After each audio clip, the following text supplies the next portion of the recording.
Irmão Vinícius, no início, antes de começar essa reunião, ele me falou duas coisas muito preciosas. Pastor Vinícius de Goiânia. Ele diz assim: pastor, nós estamos num processo de destronamento do ego. Não foi isso? Estamos num processo de destronamento do ego. Ontem à noite, o nosso irmão José também teceu um comentário. Eu já volto no segundo comentário do Vinícius. Ele diz: pastor, permita-me te falar para saber se eu compreendi de fato. Quando disse que Jesus esmagou a cabeça da serpente, então é exatamente isso que você disse hoje, no sentido de que a cada decisão, a cada procedimento, a cada vitória, cada vez que se dizia sim ao Pai e não ao mundo, a cabeça da serpente estava sendo esmagada. E isso é maravilhoso porque muito se tem dito, inclusive se vê abundantemente nos movimentos chamados pentecostais, os crentes dizendo que estão pisando a cabeça da serpente. E aí eles batem os pés no chão para dizer que está pisando a cabeça da serpente. E a serpente do lado dele também, fazendo o mesmo movimento e sorrindo da cara deles. Porque não se pisa a cabeça da serpente com gestos. Só se esmaga a cabeça da serpente a partir do momento que você compreende que Deus é tudo, é a nossa vida, é a nossa porção, que somente Ele é, e a partir de então, você começa a dizer sim ao Evangelho, e dizer sim ao Senhor, à sua palavra, e é essa atitude, esse coração de negar-se a si mesmo, de desentronização do ego, que é o verdadeiro esmagar a cabeça da serpente. O Vinícius então disse: pastor, e tem mais.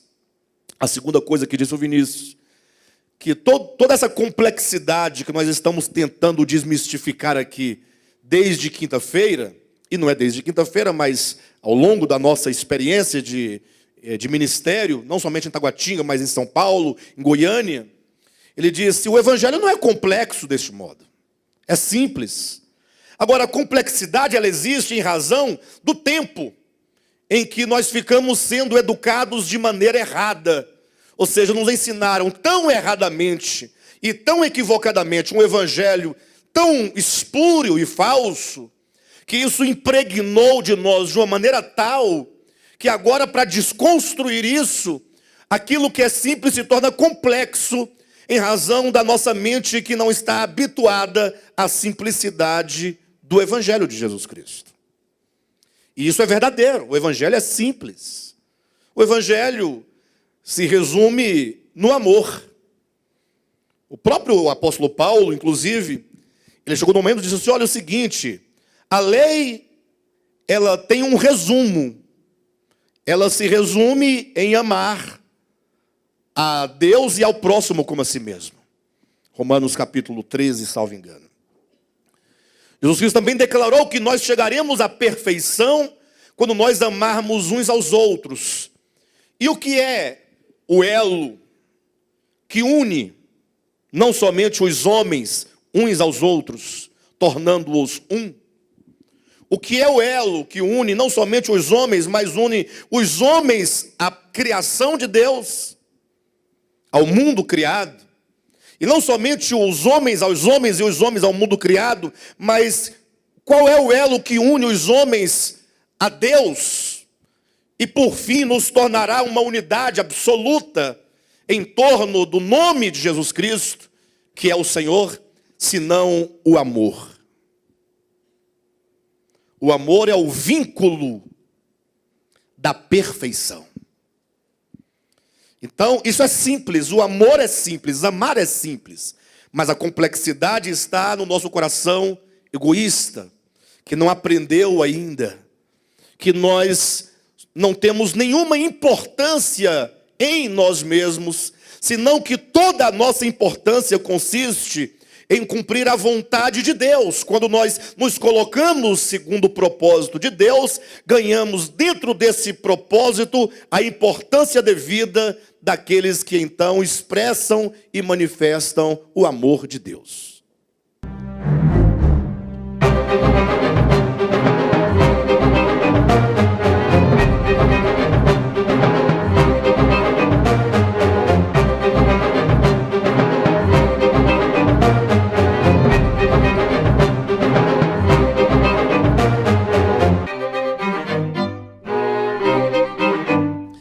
Nós vamos fazer aqui o fechamento, falando acerca do caminho. João capítulo 14, versículo 6, respondeu-lhe Jesus: eu sou o caminho e a verdade e a vida. Ninguém vem ao Pai a não ser por mim. O capítulo 14 fala sobre a obra de Cristo de preparar um lugar para nós. Aqui ele chama no versículo 2 de a casa do Pai. Já vimos que a casa do Pai não é uma casa no sentido geográfico, mas fala da harmonia do reino de Deus, em que toda a criação, uma vez gerada pela vida eterna, pela vida divina, pelo próprio Deus, quando a criação estiver toda em harmonia com Deus, em pleno serviço, amor e obediência, então haverá essa unidade de que tanto se fala nas Escrituras e pela qual Jesus orou dizendo a fim de que todos sejam um. E esse lugar, portanto, chamado aqui de casa do Pai, conforme o versículo 6 e conforme o versículo 10 deste mesmo capítulo de João, é o próprio Deus, conforme diz: eu sou o caminho, a verdade e a vida, ninguém vem ao Pai. Não crês que eu estou no Pai, disse Jesus, e o Pai está em mim? Jesus disse: Pai, eu oro para que eles sejam um, assim como eu e tu somos um. Eu neles, tu em mim e eles em nós. Este em fala exatamente de um coração, de uma alma e de uma consciência completamente reconciliados com Deus. E essa reconciliação se torna necessária quando, desde o primeiro dia estamos falando, depois como ele foi criado, ao alcançar o estágio de consciência de si mesmo, em relação a si, em relação ao outro, em relação ao mundo, em relação a Deus, que é representado pela árvore do conhecimento do bem e do mal, o homem, ele ali exerce essa liberdade, esse livre-arbítrio, como se pode dizer, e ele exerce no sentido de abandonar a vida, não viver mais por meio da vida. Conforme diz Efésios capítulo 4, versículo 17 e 18, ele decide, em razão da vaidade dos seus próprios pensamentos, obscurecido no coração, o homem decide viver alheio à vida de Deus. E como o filho pródigo da parábola de Lucas capítulo 11, ele sai da casa do Pai, sai da comunhão, do amor, do cuidado, do relacionamento, e ele parte para uma terra distante. Veja como a Escritura ela é cheia de metáforas. Essa terra distante fala da condição do homem longe de Deus. Essa distância fala da distância do coração, da mente, da consciência. É o que diz em Jeremias capítulo 17, como um arbusto plantado no deserto, numa terra salgada e inóspita, que não percebe o bem quando este lhe vem, completamente destituído. E aí então é necessário que haja a reconciliação. E aqui está o grande detalhe da mensagem desta manhã. É necessário que o homem seja reconciliado com Deus. Agora, tem algo no meu coração muito forte. Eu tenho dito isso insistentemente nos últimos tempos. Não sei quantos têm entendido ou apreendido o que eu estou dizendo, mas é sobre essa questão da reconciliação, sobre a salvação. Porque durante o meu tempo de vida cristã, e são muitos anos, eu preguei de diversas formas a salvação de Deus. Já preguei no modo arminiano, porque eu nasci no lar da Assembleia de Deus. Já preguei do modo arminianista, muito maior ainda, na adventista, quando eu pregava a lei dos 10 mandamentos e outras leis levíticas como meio de salvação do homem, embora falasse da graça de Cristo. Depois já preguei de modo calvinista, quando saí imediatamente da igreja adventista, preguei a doutrina da salvação eterna, no sentido de que Desde que o homem creia em Cristo, ele tem garantida a sua salvação, a despeito de qualquer coisa. Ou seja, não importa o que aconteça, uma vez salvo, para sempre salvo. Descanse somente nessa frase e está tudo bem. Não que eu não creia que aquele que começou boa obra há de completar, não isso, não é isso. Mas simplesmente eu particularmente, acreditava numa salvação meramente judicial. E eu continuo crendo na redenção judicial, vocês verão logo no meu primeiro tópico. Porém, ficava desassociado da redenção judicial o aspecto orgânico. Ou seja, se você for salvo organicamente, você vai reinar. Se você não for salvo organicamente, você vai ser salvo, mas não vai reinar. De modo que eu ministrei, preguei e acreditei de diversas formas, mas desde que o Senhor me despertou para buscar o todo das Escrituras, sem negligenciar nenhuma parte, mas buscar a harmonia da revelação progressiva em toda a Escritura. Já contei isso aqui para os irmãos, já faz algum tempo, que então eu tenho pensado a questão da salvação e da reconciliação de uma maneira integral. Ou seja, já não consigo mais, porque a Escritura não me permite, ou a compreensão que eu desenvolvi a partir da Escritura não me permite pensar a salvação parcelada, fracionada. Pensar o aspecto judicial independentemente de uma salvação real, orgânica da alma e do coração. E é por isso que eu quero compartilhar com vocês hoje, exatamente quando Cristo disse que não somente Ele é a vida, da vida falamos na primeira e segunda mensagem, não somente Ele é a verdade, porque Ele se faz homem para revelar o Pai, Ele revela o coração do Pai, mas também Ele se faz homem para, sendo homem, Ele viver como homem, vencer como homem e mostrar aos homens que tipo de humanidade Deus espera que seja no seu viver, uma vez redimida pela obra de Cristo. Ou seja, Cristo não é apenas aquele que nos salva dos nossos pecados, é aquele que nos salva do pecado. Enquanto uma consciência, Ele veio para mostrar que é possível que uma vez que você creia no Evangelho, você desenvolva uma consciência nova, um coração novo, um espírito novo. Quando Cristo diz lá para Nicodemos, em João capítulo 3, sobre novo nascimento, Ele está dizendo sobre uma nova pessoa. E nova pessoa fala de uma outra pessoa. Não outra que não seja você próprio, mas implica morte, a morte do velho homem. E o que é a morte do velho homem, senão a morte de uma velha consciência, de uma maneira de perceber o mundo, de perceber a Deus, de perceber a si mesmo. E quando se muda tal percepção, se muda, portanto, o comportamento, o sentimento, os relacionamentos, as atitudes. Ou seja, não existe salvação real sem salvação. Você pode até dizer que está salvo, mas se você não estiver salvo, você não estará salvo. Gente, mas é porque eu estou falando de dois tipos de salvação. No sentido de que, se você disser que está salvo, isso aqui é o âmbito da doutrina. Eu estou salvo, né? Jesus me salvou.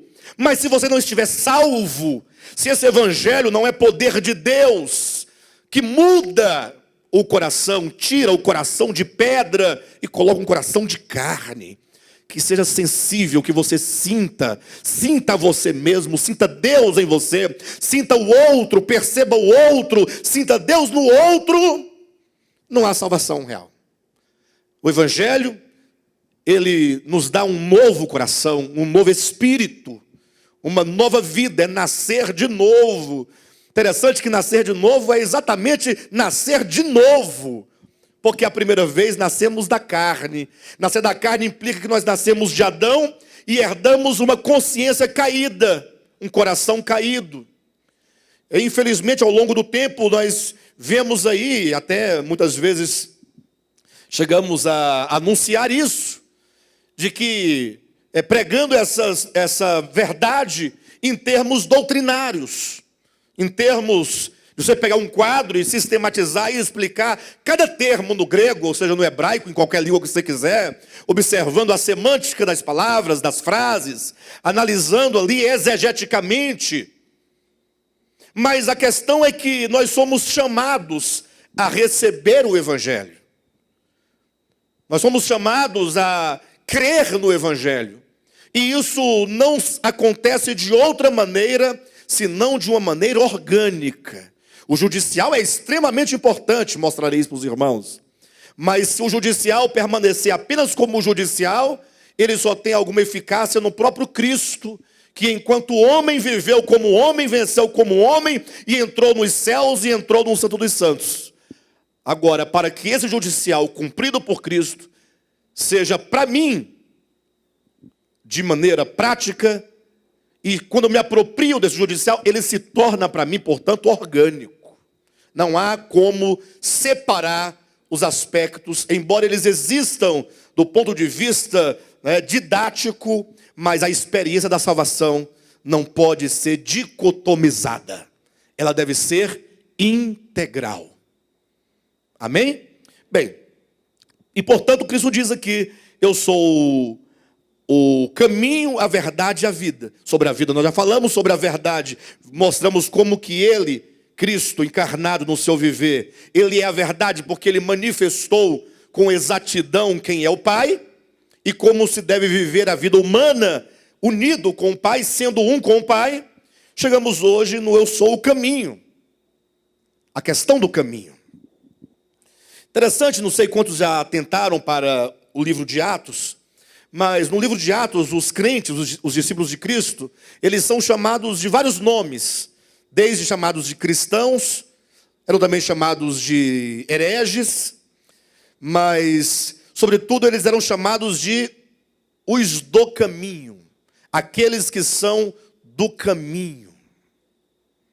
É uma expressão abundante no livro de Atos. Por que será que é dito aqueles que são do caminho? Infelizmente, e eu tenho insistido também nisso, a igreja tem pregado ao longo do tempo a Escritura dentro de uma visão meramente dogmática ou doutrinária. Aí eles dizem, não, Jesus é o caminho. Se você acreditar que Jesus é o caminho, você está salvo. Aí a pessoa passa a confessar que Jesus é o caminho e não entendeu o sentido de Cristo ser o caminho. Ora, ser o caminho significa que ele é caminho para você, caminhando nele, voltar ao Pai.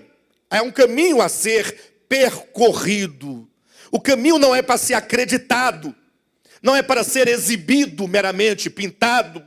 Não adianta desenhar um quadro bonito, com um caminho bonito e colocar, eu sou o caminho, João 14. Isso não resolve a vida de ninguém. Quando Cristo diz, eu sou o caminho, ele está dizendo, vocês deverão voltar ao Pai por este caminho, por mim. Cristo se torna não somente aquele que nos perdoa os pecados, mas se torna o caminho para nós voltarmos ao Pai. E alguém poderia perguntar, mas em que sentido Jesus é o caminho? Como eu posso caminhar este caminho? Ou neste caminho?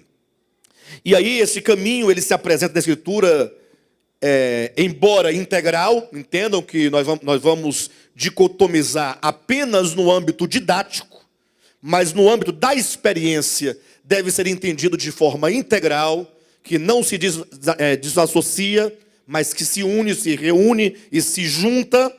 Este caminho ele se apresenta tanto num aspecto judicial, não podemos negar o fato de que a obra de Cristo tem uma eficácia vicária. O que é uma eficácia vicária? É que a morte de Cristo, ela tem o poder de pagar a dívida que nós tínhamos. Ele pagou o preço pelos nossos pecados. Ele nos substituiu no que diz respeito à penalidade do pecado, ao salário do pecado. Uma vez que o salário do pecado é a morte, E, portanto, quantos pecaram, eles têm como salário, como recompensa, a morte. E Cristo, não tendo pecado, porque ele nunca pecou, ele fazendo-se homem, desde o início submeteu aquela humanidade, embora uma humanidade adâmica, mas ele submete aquela humanidade a uma disciplina de amor e de obediência ao Pai, de modo então que ele se tornou o autor da salvação de todos aqueles que lhe obedecem. Então, nesse caso, imagine você que Cristo, ele se torna, portanto, existe uma eficácia quando ele então, não tendo pecado, ele morre na cruz do Calvário. Seria até uma questão muito difícil de entender, porque como poderia ele morrer se ele não tem pecado? Se o salário do pecado é a morte, como poderia ele morrer não tendo ele pecado? Será que a morte teria poder sobre ele se ele não tem pecado? A não ser que ele tomasse sobre si os pecados de quem? De quem? De quem? Como diz João, no capítulo 2 da sua epístola, salvo engano. Deixe-me ver se eu encontro esse texto, mas eu faço questão de lê-lo, sabe? Que Cristo morreu pelos pecados do mundo inteiro. Capítulo 2, versículo 2. 1 João. Ele é a propiciação pelos nossos pecados. Você pode repetir comigo? Diga assim: Jesus é a propiciação pelos nossos pecados. Não é bom falar pelos nossos pecados? Nossos. Agora o texto continua. Repita comigo. E não somente pelos nossos próprios, mas ainda pelos do mundo inteiro. Que maravilha! Jesus é a propiciação não somente pelos nossos pecados, mas também pelos pecados do mundo inteiro. Isso é um golpe, né? Isso é um golpe muito forte no dogmatismo. Bem, então Cristo se torna, nesse caso, o substituto do homem e, portanto, a sua obra de redenção na cruz do Calvário tem esse poder vicário, esse poder substitutivo, esse poder de perdoar os pecados nossos e do mundo inteiro. De sorte que em Hebreus, no capítulo 10, versículo 19 e 20, o apóstolo, escritor da Epístola aos Hebreus, ele diz que nos foi aberto um novo e um vivo caminho. Jesus diz: eu sou o caminho, a verdade e a vida. Enquanto o caminho, ele diz: eu sou o caminho porque a minha vinda, a minha encarnação abriu um caminho de Deus aos homens. Ele veio buscar o homem. E não veio buscar no sentido como pensam muitos, não, está tudo bem, tudo tranquilo, estamos levando nossa vida. Quando Jesus vier, vai nos levar para o céu. Vou para o céu, no sentido meramente de uma viagem astral da Terra para um outro planeta. Mas ele veio buscar o homem de uma maneira tal que ele tem que se fazer homem e se vestir do homem e se tornar carne. É orgânico. É este homem do qual ele se veste. Ele abriu um caminho vestindo-se da humanidade, e o verbo se fez carne. E agora, vestido desse homem, ele diz: agora eu vou viver como homem sobre a terra e vou vencer tudo aquilo que o homem não venceu. E tendo ele vencido tudo, chegou a ser crucificado, morto, desceu ao Hades, conforme Atos capítulo 2, Efésios capítulo 4, 1 Pedro capítulo 3, ou 1 Pedro capítulo 3, diz que ele desceu ao Hades e agora ele vencerá, ou venceria, ou venceu o último inimigo, que é a morte. E aí ele sai em ressurreição, e agora este corpo que estava ali na sepultura, o corpo de Cristo, foi ressuscitado, absorvido de vida, glorificado, e agora sai o homem, Jesus, do sepulcro. E agora este homem, ele volta ao Pai. A ascensão de Cristo não é simplesmente porque de lá ele veio, ele tem que voltar. Porque ele não volta simplesmente como ele veio Espírito e se encarnou no ventre de Maria. Mas esse retorno é levando o homem de volta ao Pai. Então quando o homem, Jesus, homem perfeito, santo, justo, sem pecado, que veio à terra, foi tentado e venceu todas as coisas, quando este homem regressa ao Pai, ou este homem volta ao Pai, ele está demonstrando esse homem criado, homem Adão, porque ele se veste da humanidade, ali que nasceu de Maria, Maria é filha de Adão, portanto esse homem Adão, ele volta ao Pai. Num sentido bem simbólico de ascensão, esse retorno. E então essa obra de morte, ressurreição e ascensão de Cristo é que se diz que ele nos abriu um novo e um vivo caminho. Por que diz novo e vivo caminho? Novo porque a lei foi dada ao povo de Israel. No sentido de que, cumprindo a lei, o homem viveria. Isso está em Romanos capítulo 10. Aquele que viver por meio da lei, por ela viverá. Ou que cumprir a lei, por ela viverá. Ou que quiser viver por meio dela, que viva por meio dela. Então a questão é que o homem, ele pensava que simplesmente se voltando para a lei, ele conseguiria retornar ao Pai. Cristo diz, não, o caminho novo não é o caminho do cumprimento de algumas regras, porque já está demonstrado que o homem, por ele ter uma consciência caída, quando ele tenta fazer o bem, ele passa a viver uma esquizofrenia, um tipo de esquizofrenia espiritual, porque ao querer fazer o bem, ele não consegue fazer o bem e acaba fazendo o mal. Então é dito, Cristo abriu um novo caminho. Esse caminho é o caminho do Evangelho, de se crer em Cristo, na obra de Cristo, na palavra de Cristo.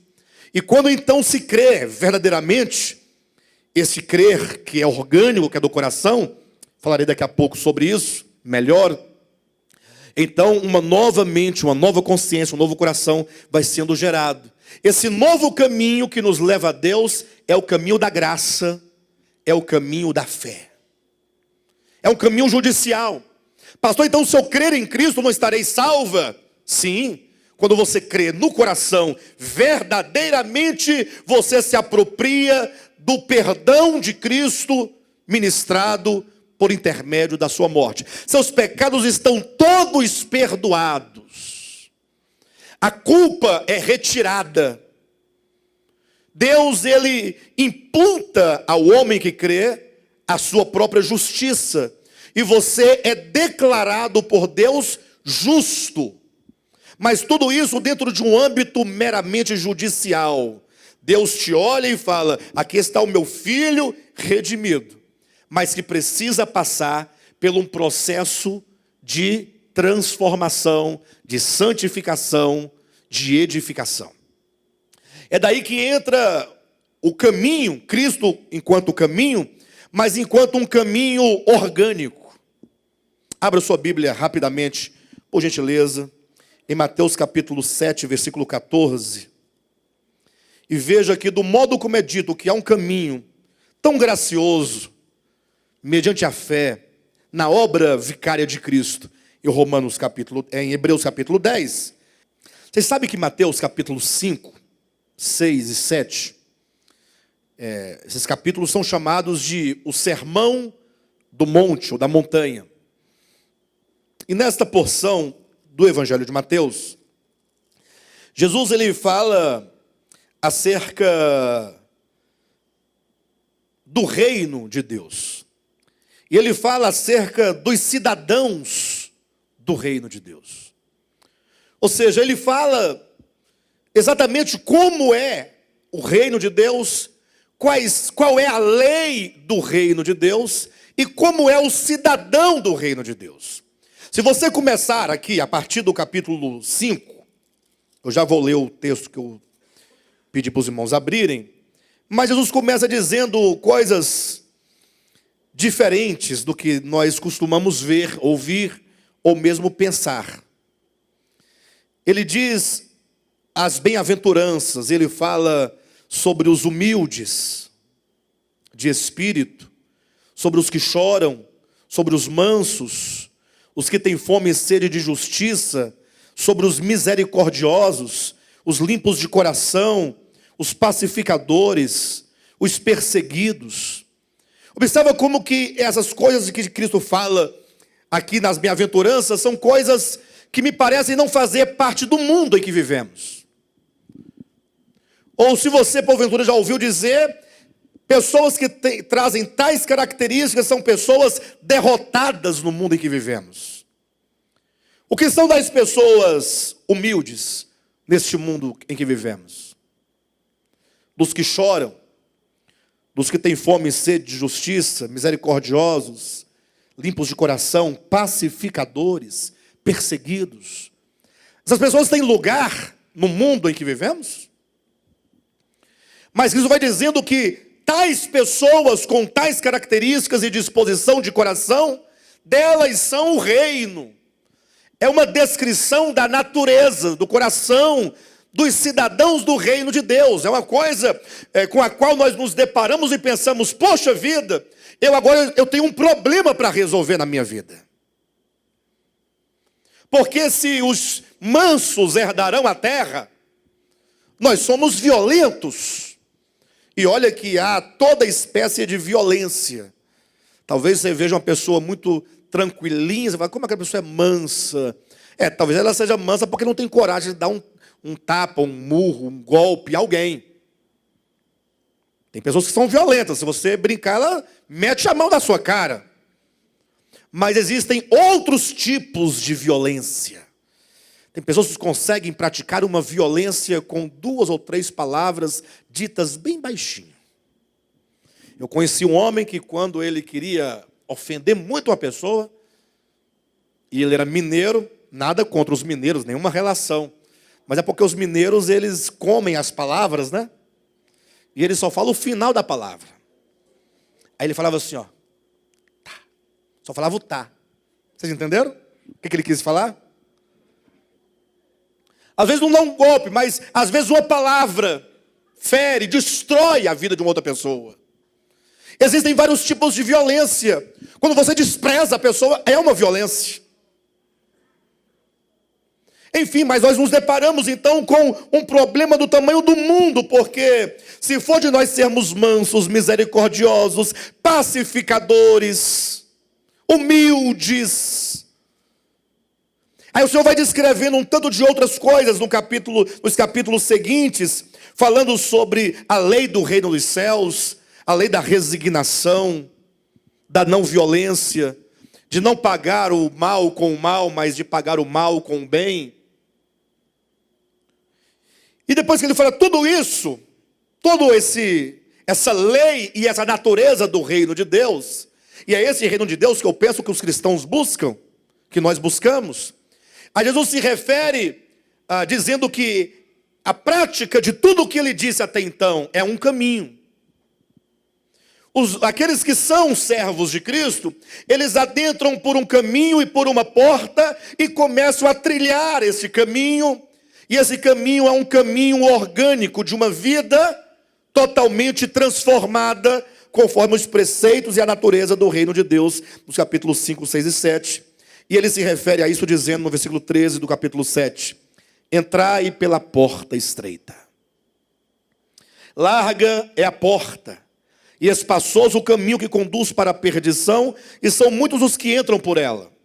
Versículo 14, porque estreita é a porta, e apertado o caminho que conduz para a vida. Diga para o seu irmão, apertado é o caminho que conduz à vida. Talvez alguém diga, não, pastor, mas porque essa vida aqui, esse caminho aqui, é do reino, reinar com Cristo 1000 anos. Mas você pode ser salvo sem reinar com Ele.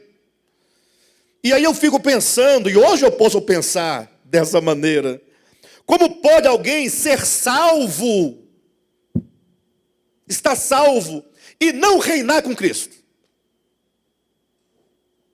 Então você não está salvo. Como Paulo diz, não, eu sou salvo, mas eu abro mão do reino milenar. Já ouvi muito isso. Ah, eu não vou reinar mesmo, sabe? É muito difícil. Aí uma vez que eu estou salvo, para mim está de bom tamanho. Eu passo lá 1000 anos, lá meio, naquele quartinho escuro, né, Vinícius? Mas depois dos 1000 anos eu vou para a eternidade com Deus, está tudo bem, tudo resolvido. Mas observa que Cristo diz que apertado é o caminho que conduz à vida. Ou seja, se o caminho me conduz à vida, e eu não entrar por esse caminho, abrindo mão desse caminho, eu posso encontrar-me com a vida? Então eu estou desprovido da vida? Então eu estou em quê? Em morte. E pode-se dizer que alguém estando sem a vida, ou ausente da vida, em morte está salvo? Portanto, vamos pensar o evangelho de maneira integral. Não vamos pensar arminianamente. E nem calvinisticamente. Calvinistamente. Tá bom. Calvinistamente. Vamos pensar a Escritura. O evangelho é uma coisa só. Cristo morreu pelos nossos pecados. E Ele, uma vez que nos perdoou, diz, está perdoado. Perdoados são os teus pecados. O sangue de Cristo nos purifica de todo pecado. Mas nos purifica para nos introduzir no caminho. E esse caminho é um caminho apertado. Pastor, mas então não é graça? Olha, como é que não é graça? Se Ele te dá todo o poder necessário, suficiente, para você poder caminhar esse caminho. E diz que é apertado porque se você ler o Sermão do Monte, você vai ficar apertado. Você vai ficar apertado. Porque o Sermão do Monte fala de um comportamento, de um procedimento e de relacionamentos que só são possíveis mediante um novo coração. E daí nós temos que começar a pensar, portanto, a nossa experiência cristã. Eu tenho sido crente quantos anos? Tantos anos. Mas, e esse caminho aqui? Esse caminho não tem nenhuma relação com usos e costumes. Não poder cortar cabelo. Eu me lembro que quando eu era desse segmento, as mulheres tadinhas da igreja, elas não podiam fazer nada. Não cortava cabelo, não andava de bicicleta. Não podia nem assoviar. Verdade? Quem lembra que as mulheres não podiam assoviar? Proibido. Não podia assoviar. Homem pode assoviar, mulher não pode assoviar. Não me pergunte por quê, que eu tenho a resposta. Não, que eu tenho não, que me disseram uma vez o que era. Não vou dizer para vocês. Não vou dizer. Vocês vão interpretar mal. Não podia assoviar, cortar cabelo. Naquele tempo não tinha os produtos que tem hoje, né? Que relaxa o cabelo, dá aquela maneirada, desarma o cabelo. As bichinhas, tadinha, não podiam fazer nada com o cabelo. Se colocasse bobs no cabelo, era manilha de Satanás. O diabo estava dormindo dentro do bobs. Se fizesse uma touca para ver se melhorava um pouco, era um ninho de Satanás. Onde o diabo estava como uma cobra aqui nesse ninho. Não podia cortar a ponta do cabelo, cada fio tinha 3 pontas. Era assim, aquele cabelão velho armado. Aí as irmãs, a única coisa que podia fazer era um coque. Porque nem um rabo de cavalo podia, porque era o rabo do capeta. Verdade. Aí diziam que isso era o caminho estreito. Aí as irmãs, o caminho é estreito. Aí os homens sofriam menos, porque homens têm menos problema nesse sentido. Aí a mulher não podia usar blush, batom, máscara, sei lá, pó de arroz, brinco, pulseira, nada podia fazer. É um asceticismo terrível. Aquelas roupas feias. Roupa de crente, antigamente, era feia. Não podia ter nada. Colocar um babadozinho é vaidade. Tirou um pouquinho a manga, mostrou o braço, estava pelada. Então era uma monga mesmo. E achava que era o caminho apertado. Os homens não, eles não podiam jogar futebol, não podiam usar bermuda, nem short, nem calça jeans, naquele tempo. Não podia ir ao cinema, não podia dar namoradinha. Mas aí diziam que isso era o caminho apertado. Só que nós sabemos pelo Evangelho, isso é muito claro, tanto Cristo quanto o apóstolo Paulo ensinam categoricamente isso. Jesus disse, olha, pessoal, olhem para mim, nada do que há fora do coração do homem pode contaminá-lo. Sabe por que nós não crescemos muito ainda, até hoje? Nós crescemos bastante, graças a Deus, isso que temos entendido tem nos encaminhado. Não o suficiente, mas nós estamos dando passinhos de formiga, mas estamos. Não é? Como diz o poeta. Mas, porque nós talvez ainda trazemos a ideia de que o caminho seja exatamente a abstinências de coisas que estejam fora do homem. Nós ainda lutamos por isso, brigamos por isso, nos escandalizamos com essas coisas. Ficamos pensando sobre essas coisas.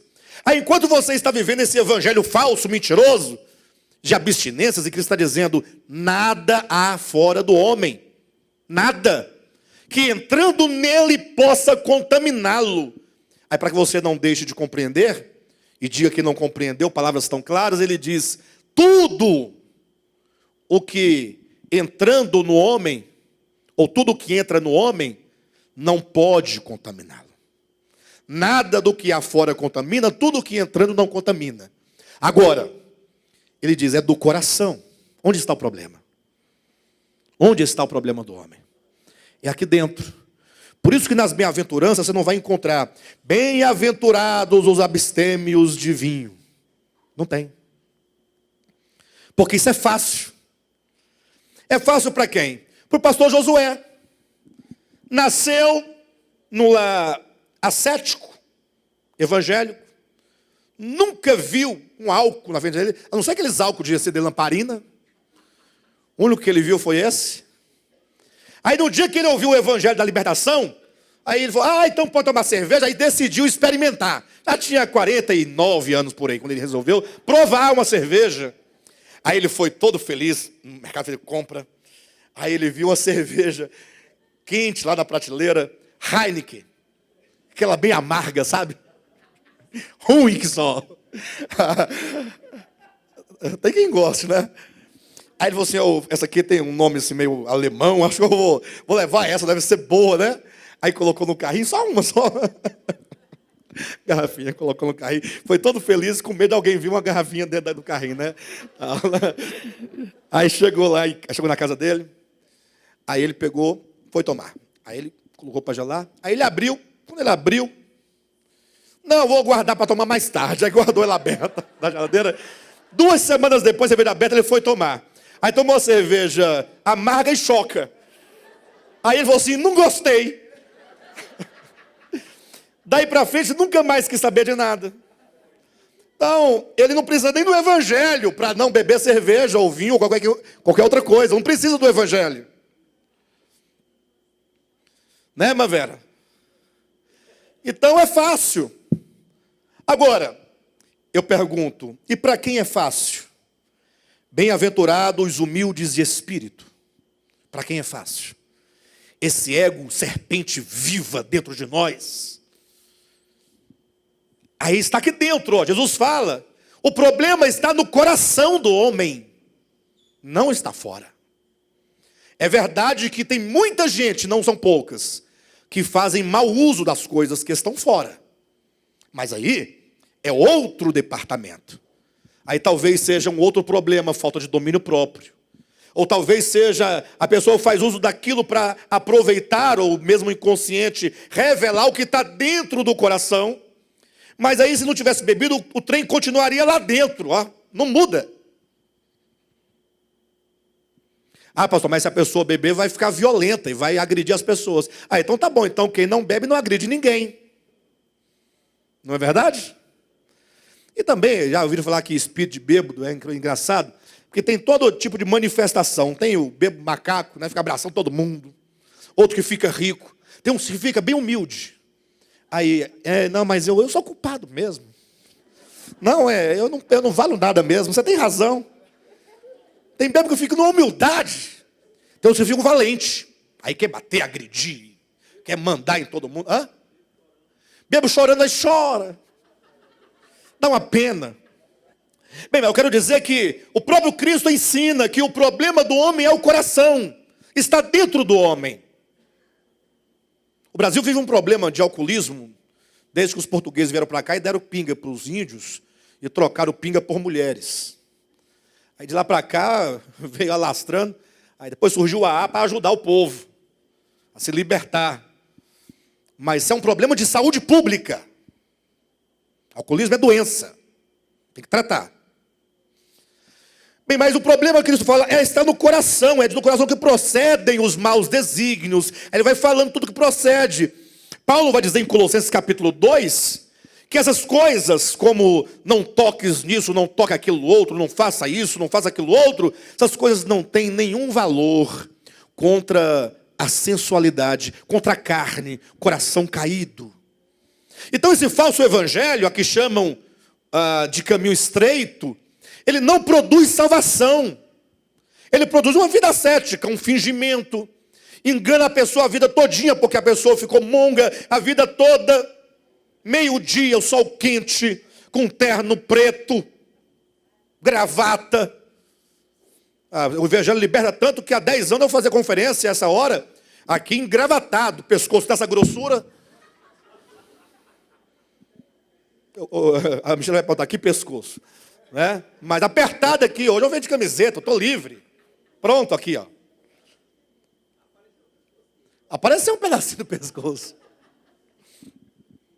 Mas veja, não tem, Paulo diz, nenhum valor, não produz salvação, não produz libertação. Você vive enganado a vida inteira, porque você achava que você era santo, porque você se vestia de modo diferente, comia de modo diferente, frequentava lugares diferentes, então você é santo.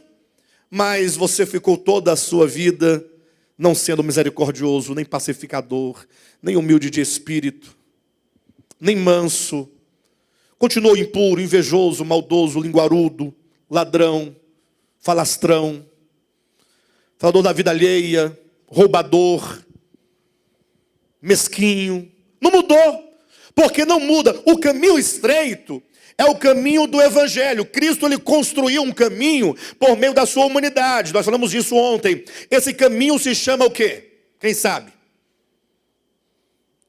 Mateus capítulo 16. Como é que é esse caminho? Que caminho é esse que diz que é estreito, pelo qual se deve andar? É o caminho que nos conduz à vida. Então disse Jesus a seus discípulos: se alguém quer vir após mim, para um pouquinho, por gentileza, e me responda uma coisa. É possível alguém crer em Jesus? Como dizem, aceitar a Jesus? Se dizer salvo judicialmente. Ele falou assim: eu criei em Jesus, aceitei Jesus, mas ele disse: se alguém quiser vir após mim, eu não quero não. Isso aqui é reino. Não quero ir após Jesus. Eu não quero seguir Jesus. Então, quem seguir são os que vão reinar. Os que resistem e não querem seguir a Cristo, eles não vão reinar, mas são salvos. São salvos e não querem seguir a Cristo? Vocês conseguem conceber essa ideia? Já concebemos outrora. Sim ou não? Mas vocês não veem uma contradição nesse pensamento? Eu creio no Evangelho, creio em Jesus e creio a tal ponto de ser salvo. Eu sou salvo em Cristo. Está garantido, calvinismo puro. Agora, seguir a Jesus, não. Isso aí fica para quem quiser reinar. Eu não estou querendo reinar. Eu quero apenas ser salvo. Tem coerência? Seja honesto consigo mesmo. Pois Giovanni, o senhor que é um homem entendido das letras, tem coerência? Tem coerência? Isso. Eu não vou seguir. Seguir não, isso aqui é coisa... Agora, eu estou salvo, porém me nego, me recuso, digo não a Jesus. Ele fala, se alguém quiser, fala, não quero, eu sinto muito, vai sozinho. O senhor quer isso? É problema seu. O senhor quer tomar a cruz, negar a si mesmo? Isso é um problema seu. Agora, eu creio na tua cruz, para mim basta ser salvo, mas não te seguirei. Antes de continuarmos, lemos o texto. Primeiro ponto. Jesus nos chama a segui-lo. Evangelho é um convite. Além de boa notícia, ele é um convite. Você quer seguir a Cristo? Essa é a grande questão. Porque se você falar, não quero seguir a Cristo, você então já está e certamente deseja continuar seguindo a serpente, ao maligno. Não tem outro caminho. O caminho de uma consciência caída, que tem o ego entronizado, como diz o pastor Vinícius, é o caminho de Lúcifer caído, o caminho da serpente, o caminho, portanto, que não nos conduz à vida. Ele diz, se alguém quiser vir após mim, leia comigo, versículo 24. A si mesmo se negue. Tome a sua cruz e siga-me.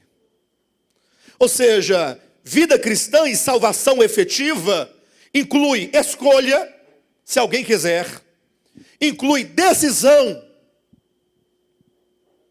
O evangelho chega a nós, o evangelho é proclamado, o evangelho é anunciado. E por que o evangelho é proclamado e anunciado? Ora, para que os homens ouçam e ouvindo creiam, e crendo digam sim ao evangelho. Então nós não podemos pensar que não cabe ao homem nenhuma participação no processo. Não é verdade que a fé vem de Deus, a salvação é pela graça. Ora, como não pode ser pela graça? É pela graça. Porque o crer é pela graça, e quando você diz sim, só pode fazê-lo pela graça. A graça de Deus não somente é um dom imerecido, um favor imerecido, mas é uma capacidade espiritual que já habita em nós e está disponível em nós, uma vez que Deus criou o homem com espírito humano. E esse espírito humano é a lâmpada do Senhor. E essa lâmpada é a lâmpada que nos ilumina, que nos mostra. E isso é Deus, isso é graça dentro de nós. Mas o evangelho diz, se alguém quiser vir após mim. Portanto, o evangelho, ele passa pela nossa vontade, ele passa pela nossa decisão. E não podemos ficar sentados dizendo, não, o Senhor um dia fará a obra. E ficar postergando, jogando na conta de Deus. Diz, não, filho, você tem que entender o evangelho. O evangelho se entende quando você contempla a verdade. A verdade é o Cristo encarnado, ele tem um viver humano. Ele anunciou o Pai, ele falou acerca do Pai. E como homem ele viveu o caminho que nós devemos viver. O caminho de quê? Da abnegação. Sermos serpentes de bronze, crucificada. Pois ele diz, se alguém quiser vir após mim, negue-se a si mesmo. Tome a sua cruz e siga-me. O evangelho implica negar-se e implica cruz. E deixa eu dizer uma coisa para mim aqui. E vocês vão ouvir eu dizendo para mim. Não existe evangelho sem discipulado. Não existe. Jesus disse, ide e fazei discípulos de todas as nações, batizando-os em o nome do Pai, e do Filho e do Espírito Santo. A pregação do evangelho é fazer discípulo. Não tem evangelho sem discipulado. E o que implica o discipulado? O que é ser discípulo? Não é você ter um mestre, sim ou não? E então você não somente aprender com o mestre, mas seguir o mestre. Discipulado implica seguir. E seguir implica um caminho. E esse caminho é estreito.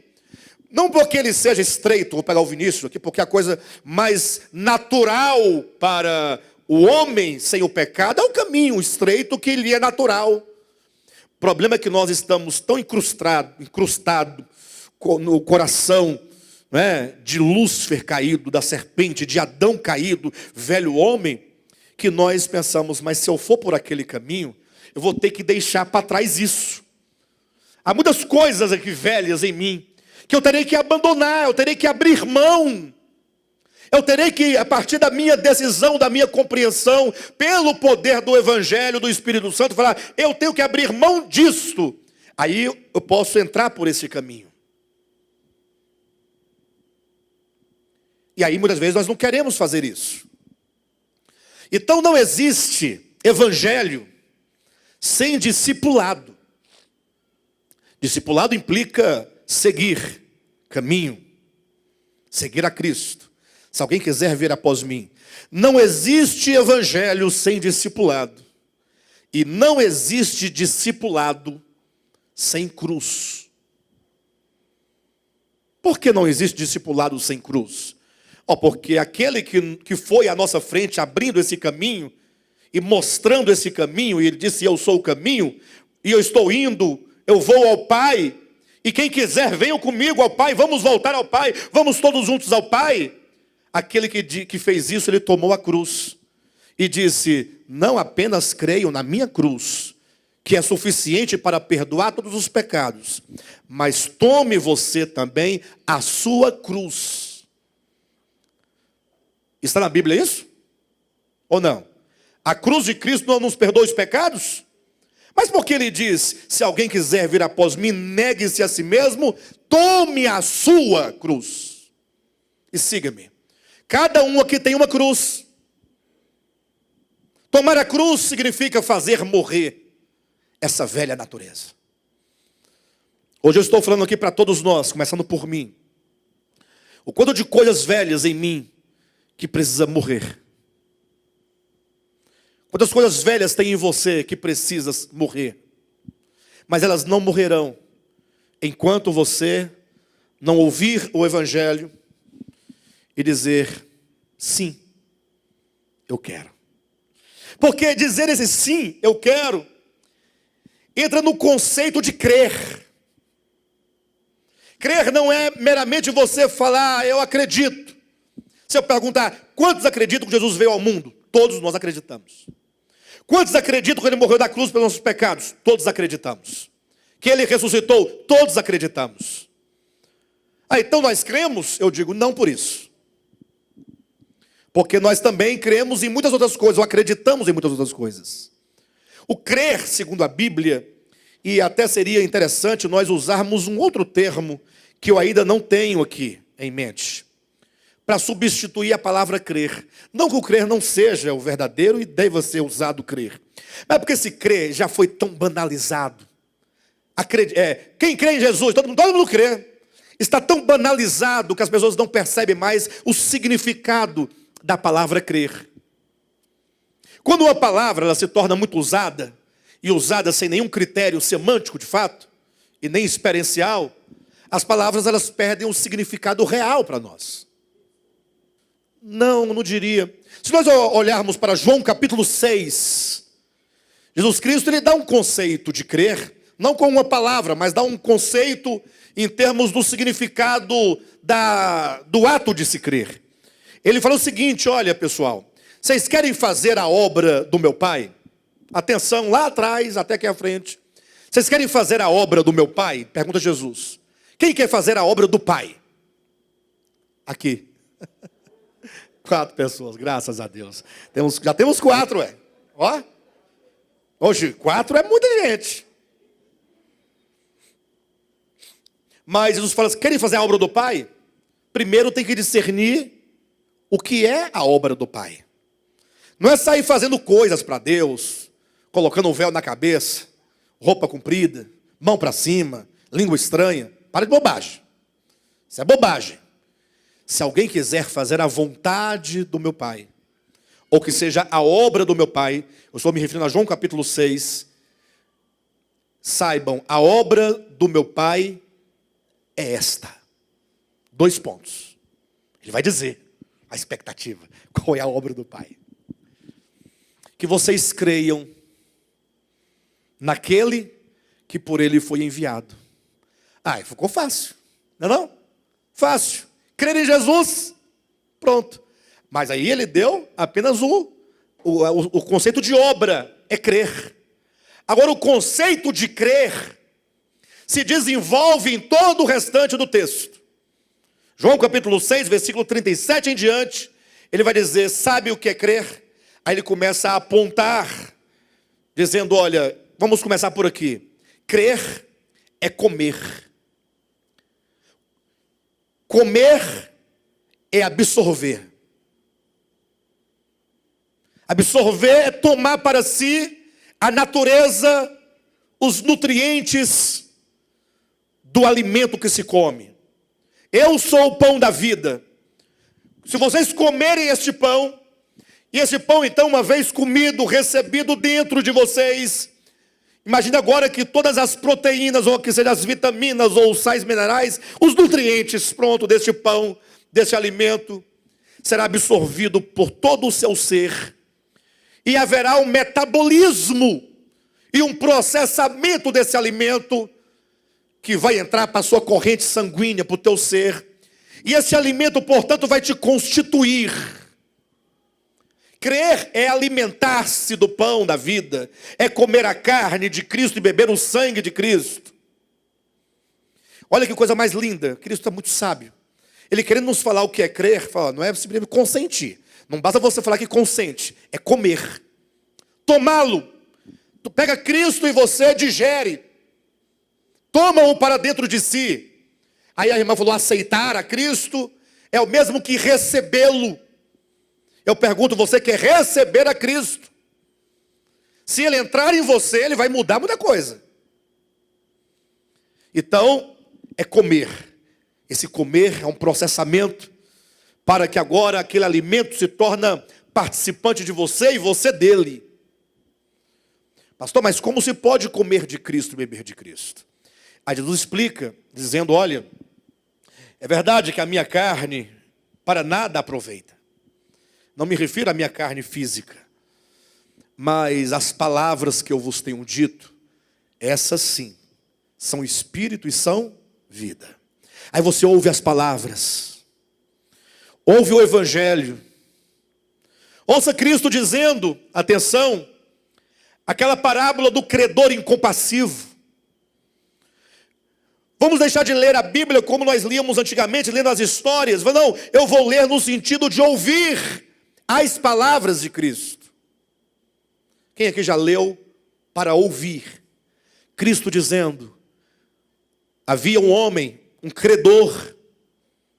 É o evangelho, são as palavras, são espírito e são vida. Havia um credor. Esse credor, ele não tinha compaixão.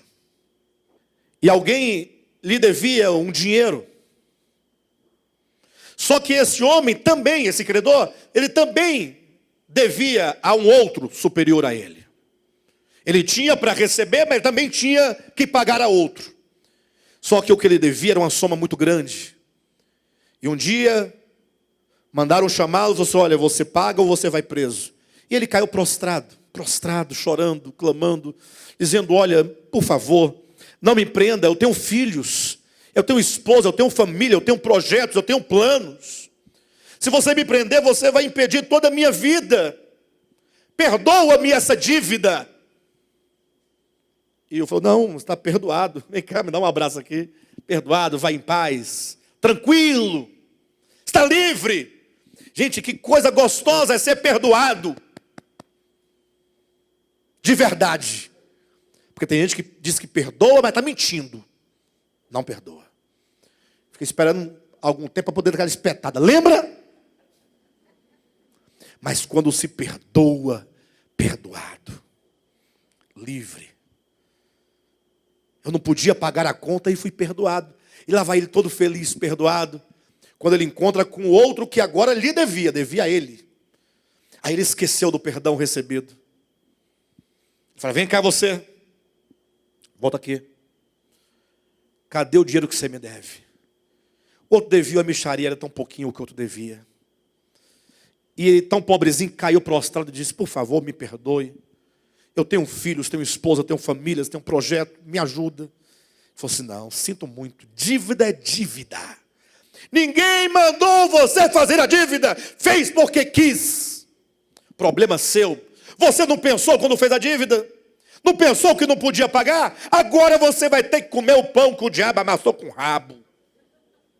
Ou você paga, ou você paga. Alguém viu as duas cenas.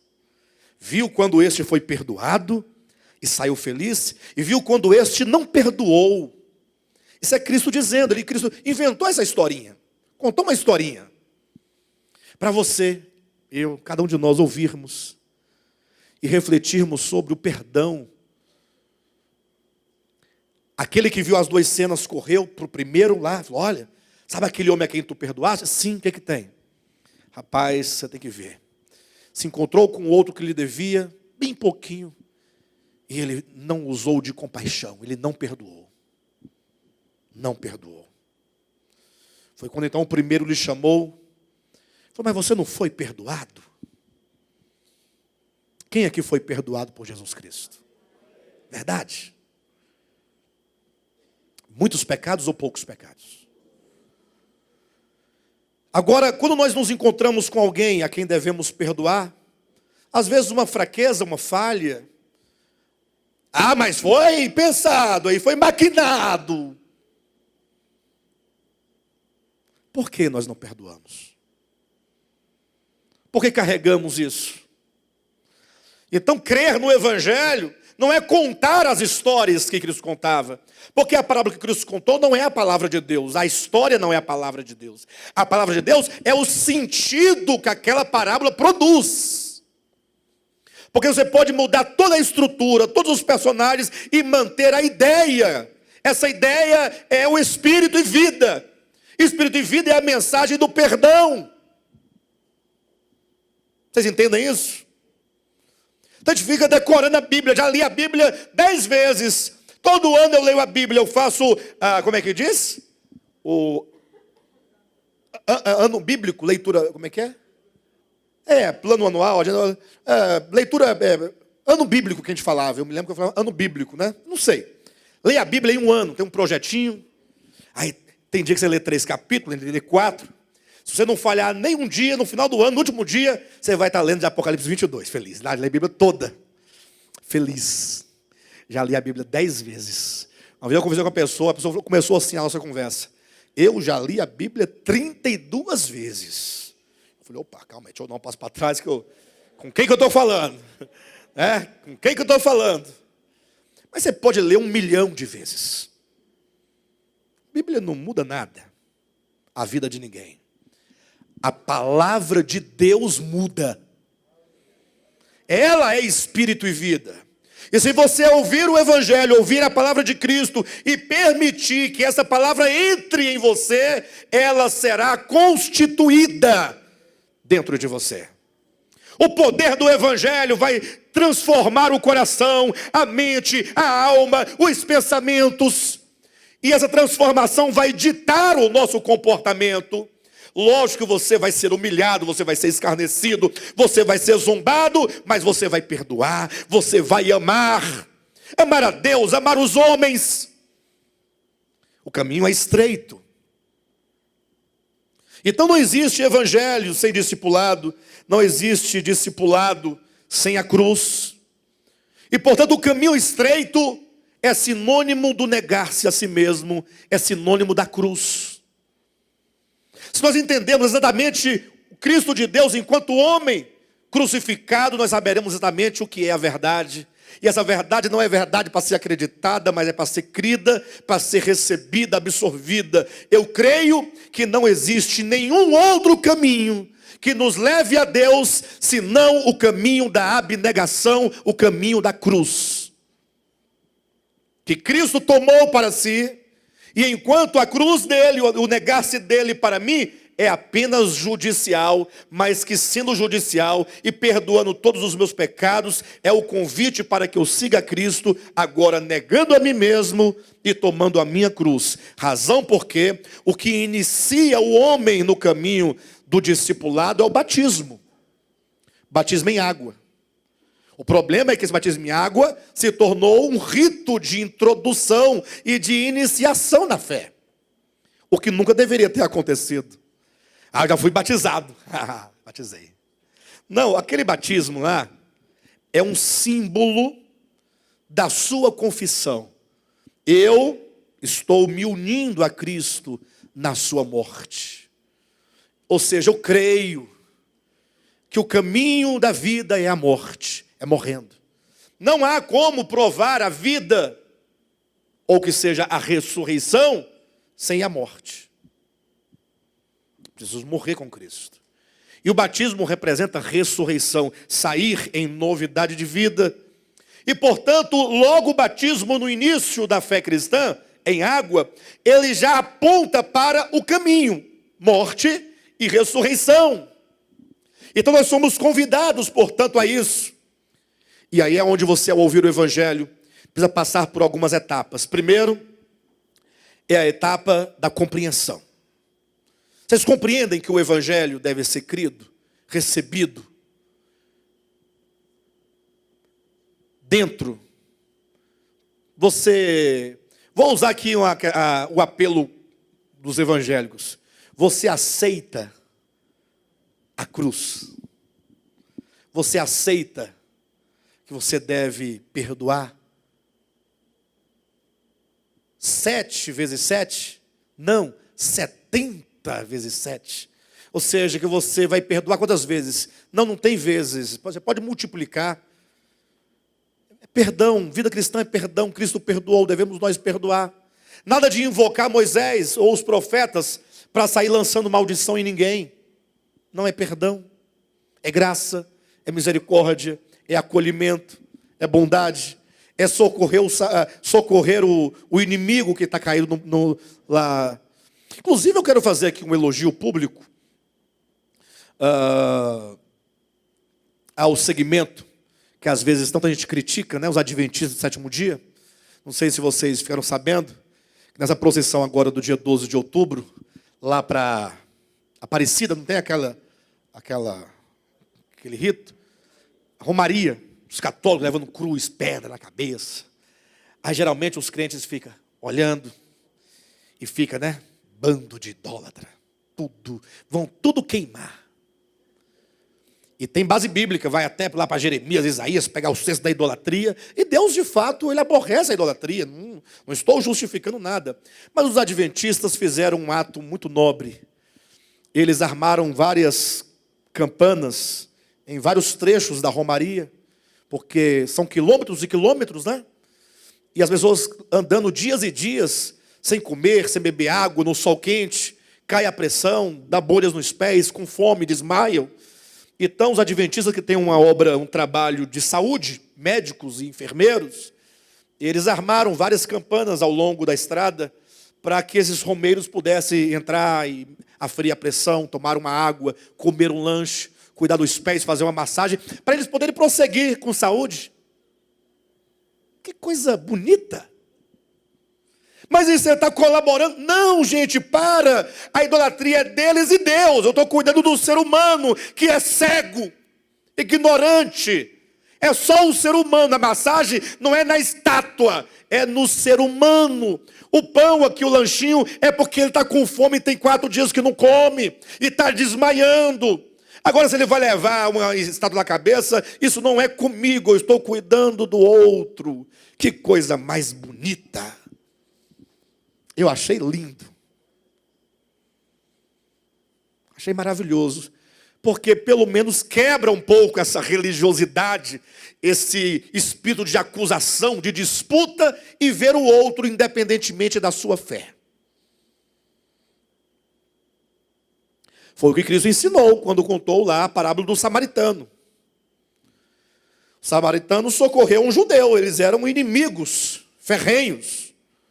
Mas não importa, se o outro não tem a minha fé, ele precisa de socorro, temos que ajudar. Então, começa com o princípio do entendimento. Se você entende, aí vem o segundo ponto. Vem o arrependimento. Quem aqui já experimentou arrependimento? Não é remorso. Você sabe o que é o arrependimento? O arrependimento não é quando você fala assim, eu estou arrependido. A maioria das vezes, quando nós nos arrependemos com medo de alguma coisa.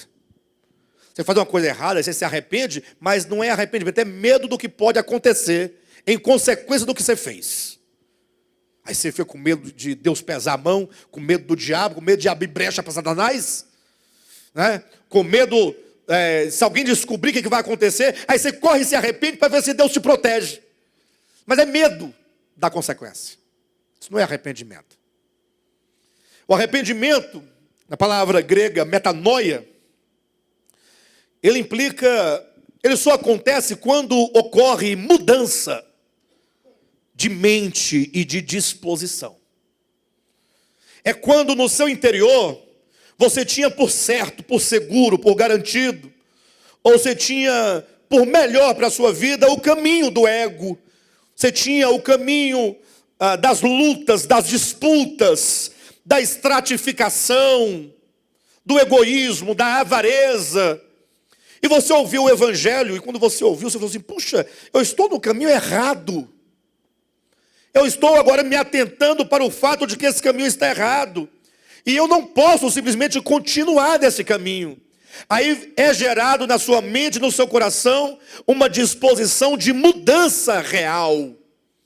Você já não consegue mais ver o caminho das lutas, das brigas, das disputas, de se morder uns aos outros, do egoísmo, da avareza, da impureza, como sendo o melhor caminho para você. Você já não deseja mais por esse caminho, embora a sua inclinação carnal seja, mas na sua consciência você fala: não, este caminho não. Aí você sofre mudança de pensamento. Você já não mais se defende. Já não mais explica. Não, eu não perdoo porque o fulano aí vai explicar. Você não tem que explicar o outro é pecador, coitado, igual a você. Eu perdoo incondicionalmente. O problema é do outro lá, se ele vai receber o perdão, se ele vai perdoar, se ele vai mudar, se ele não vai me ferir de novo, isso não me importa. O perdão, ele é unilateral. E aí vem, depois do arrependimento, vem a conversão. Todo arrependimento real gera conversão. Porque se eu entendo que esse caminho não é o caminho melhor para mim, porque o evangelho me mostrou e mudou a minha disposição, nada mais natural do que você voltar-se, né, para o caminho correto, o caminho do evangelho. Aí há uma conversão, converter-se. As palavras vão perdendo o significado. Quando já ouviram falar que o fulano se converteu? Mas se converter, ele quer dizer, ele passou para a lei dos crentes. Converter é no coração, é conversão. Quando o coração se volta, ou volta as costas para o caminho antigo, e se propõe a caminhar no novo caminho. Quando então existe entendimento do evangelho, existe arrependimento, existe conversão, começa-se o caminho de volta à casa do Pai. É o filho pródigo voltando. Cada passo uma decisão, cada passo em direção à casa do Pai é um dizer: sim, o Pai, estou voltando para a casa do Pai. Eu quero chegar o mais rápido à casa do Pai. Eu quero me reconciliar com o Pai. Eu quero ser abraçado pelo Pai, beijado pelo Pai, ser recebido nessa comunhão. E na medida então que todos os homens vão voltando, e esse retorno começa pela igreja. A igreja, ela é o filho primogênito de Deus. A igreja, teoricamente falando, pela revelação das Escrituras, é aquela que vai primeiramente gozar dessa obra de redenção, e que vai servir, inclusive, de instrumento de Deus, ela enquanto corpo de Cristo, para que o mundo creia que Cristo foi enviado pelo Pai, por meio do testemunho da vida e da obra da igreja. Já dá para perceber que está um pouquinho longe, não é? Mas isso vai acontecer. Então nós somos convidados a este retorno ao evangelho, esse retorno à verdade, esse retorno a este caminho, e sobretudo no sentido de que estamos caminhando em direção a esse retorno à casa do Pai. Eu quero ser honesto com os irmãos, eu quero retornar à casa do Pai. Eu já estou dando alguns passos em direção. Eu tenho que continuar caminhando. Você também deseja retornar à casa do Pai? A essa reconciliação? Para que naquele grande dia, como dizem em Efésios capítulo 1, versículo 9 e 10, todas as coisas dos céus e da terra convirjam para o Filho. Nós estamos caminhando para esse momento profético, esse momento escatológico. Logo chegará o dia em que todas as coisas dos céus e da terra, todos os seres dos céus e da terra, hão de convergir para Cristo. Essa convergência implica a reconciliação, porque se todos foram criados nele, tendo Cristo como esse eixo central, O pecado fez com que os homens se centrifugassem de Cristo, fossem lançados para longe de Cristo, no coração e na consciência. Mas agora o Pai está trazendo todos de volta, para que Cristo seja tudo em todos. Quando isso acontecer, se cumprirá o que está lá em Filipenses capítulo 2, versículo 11. Todo joelho nos céus e na terra, e debaixo da terra. Que grande dia, queridos. Todo joelho. Pastor, mas todo joelho? Todo. Nenhum joelho deixará de se prostrar diante de Cristo. Todo joelho nos céus, na terra e debaixo da terra se prostrará diante dele. E toda língua, toda, Lúcifer, se estiver lá, vai confessar. Os demônios, anjos caídos, anjos não caídos, quando estiverem lá, essa é a palavra-chave para você não me cercar lá fora e me perguntar sobre esse assunto. Agora, se não estiverem lá, aí não tem como estar. Aí não tem jeito. Mas quantos estiverem lá, independentemente, até o pastor Renato, inclusive, todos hão de se prostrar. Será o grande dia em que o universo reconciliado, redimido, vai se curvar. Esse se curvar é uma rendição, é dizendo, Jesus Cristo é o Senhor. É um coração que agora está disposto à obediência. Um coração que se voltou para Deus e que agora o ama. E reconhece a Deus como sendo a fonte, a origem de todas as coisas, a vida, a sustentação, o único que é digno de ser honrado, adorado, glorificado. É o universo totalmente, neste momento, se cumprirá a palavra de Cristo, a fim de que todos sejam um. E o que desagrega esse um é o pecado. O pecado é o nosso ego, essa serpente viva, que foi decidida por Adão lá na frente, lá atrás, quando ele caiu. Ser um com o Pai, portanto, é entender a vida, a verdade e tomar este caminho. Não tem outro recurso, não existe outro evangelho. É pela graça, é pela fé, que dele nos apropriamos em direção a sermos um só.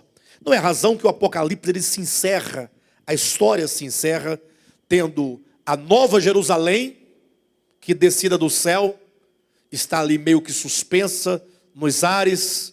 Essa é a descrição simbólica, porque essa nova Jerusalém, ela representa os santos do Antigo e do Novo Testamento, que foram chamados, eleitos, predestinados, que atenderam ao apelo divino e foram salvos por meio do Evangelho, foram salvos por meio de Cristo.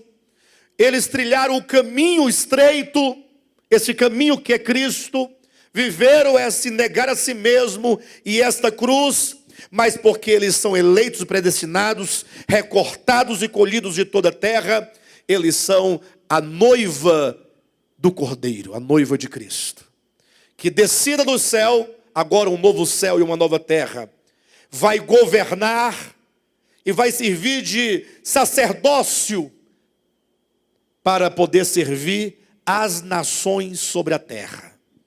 É aquele quadro lá do Antigo Testamento, quando Deus disse, olha, eu quero morar, habitar no meio do povo de Israel. Faça, portanto, um tabernáculo, coloque bem no centro e coloque 3 tribos ao norte, 3 tribos ao sul, 3 a leste, 3 a oeste. Eu quero ficar no meio do povo de Israel.